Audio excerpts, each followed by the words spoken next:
Bismillahirrohmanirrohim. Assalamualaikum warahmatullahi wabarakatuh. Good morning, my students. How are you today? I hope you are fine and healthy. Baik anak-anak, alhamdulillahirrabbilalamin, kita bisa berjumpa kembali di video pembelajaran Ustazah. Nah, kali ini kita akan belajar di tema 8, subtema 3, pembelajaran 3. Kita akan belajar tentang tokoh dalam cerita dan jenis pekerjaan. Nah, tentu kalian masih ingat di subtema 2 kita belajar tentang tokoh.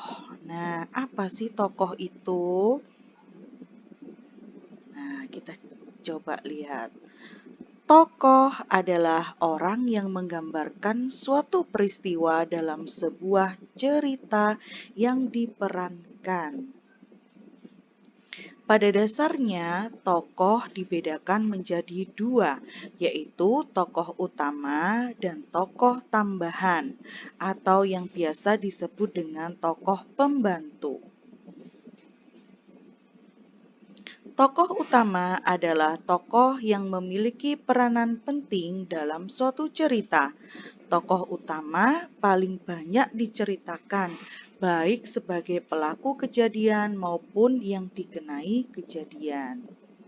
Nah, kalau tokoh tambahan atau tokoh pembantu adalah tokoh yang memiliki peranan yang tidak penting dalam cerita.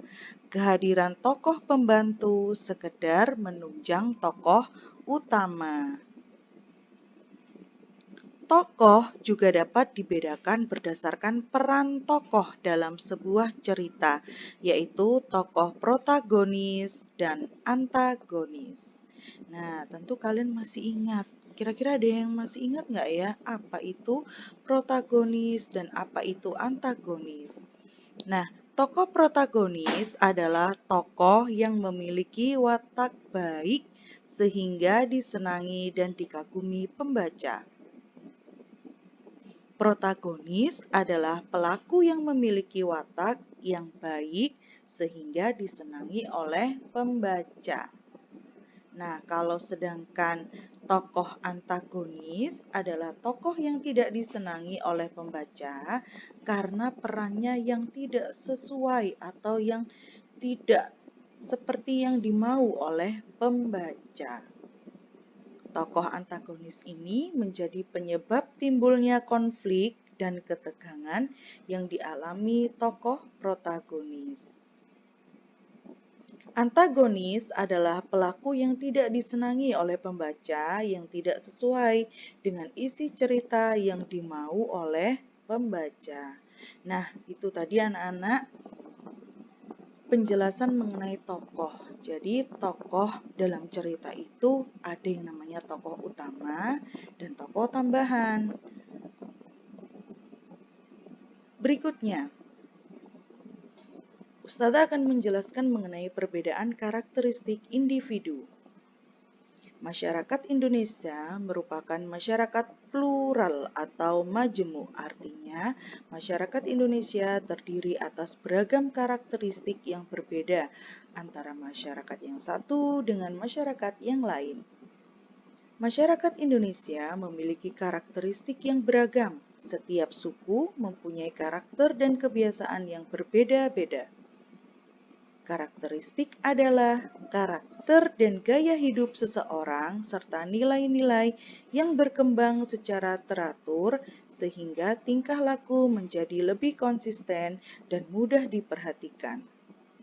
Karakteristik juga berarti ciri atau karakter secara alamiah yang melekat pada diri seseorang.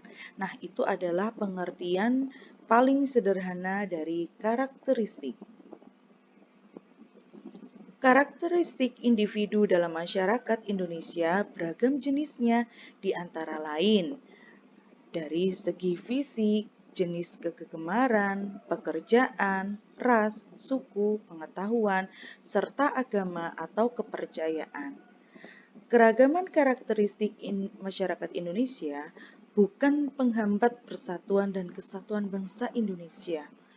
Keragaman karakteristik masyarakat Indonesia juga bukan sumber timbulnya konflik atau masalah.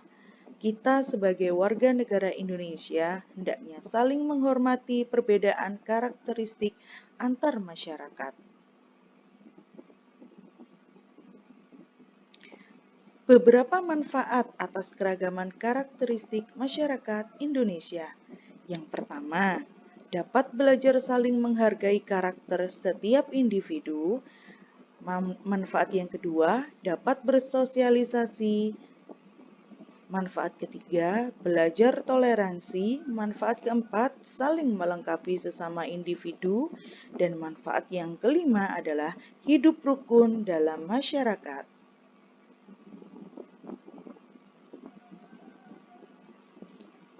Nah, anak-anak, tadi kita sudah belajar tentang karakteristik setiap individu. Kali ini Ustazah lanjutkan dengan jenis-jenis pekerjaan. Pada dasarnya manusia bekerja untuk memenuhi kebutuhan hidup. Jenis pekerjaan yang ada di masyarakat beragam, namun pekerjaan-pekerjaan tersebut dikelompokkan menjadi dua, yaitu pekerjaan yang menghasilkan barang dan pekerjaan yang menghasilkan jasa.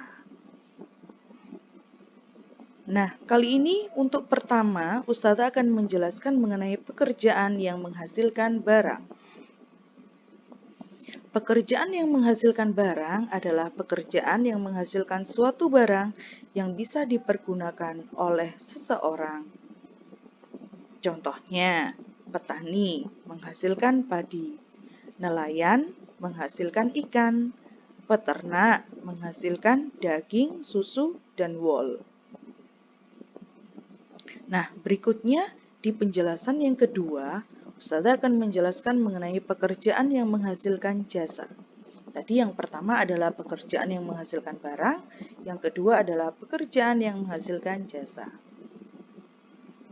Pekerjaan yang menghasilkan jasa adalah pekerjaan yang hasilnya bukan berupa barang, tetapi hasil pekerjaannya dapat dinikmati dan dirasakan oleh orang lain. Contohnya, guru, dokter, perawat, polisi, dan tentara. Nah, anak-anak, itu tadi penjelasan dari Ustazah mengenai tokoh dan jenis pekerjaan. Pesan Ustazah, don't forget to pray on time, don't forget to read Holy Quran, don't forget to obey your parents, don't forget to study hard, and be careful. Nah, baik anak-anak, kurang lebihnya Ustazah mohon maaf jikalau ada yang kurang berkenan, dan Ustazah akhiri. Assalamualaikum warahmatullahi wabarakatuh. Sampai jumpa di video pembelajaran selanjutnya. Terima kasih.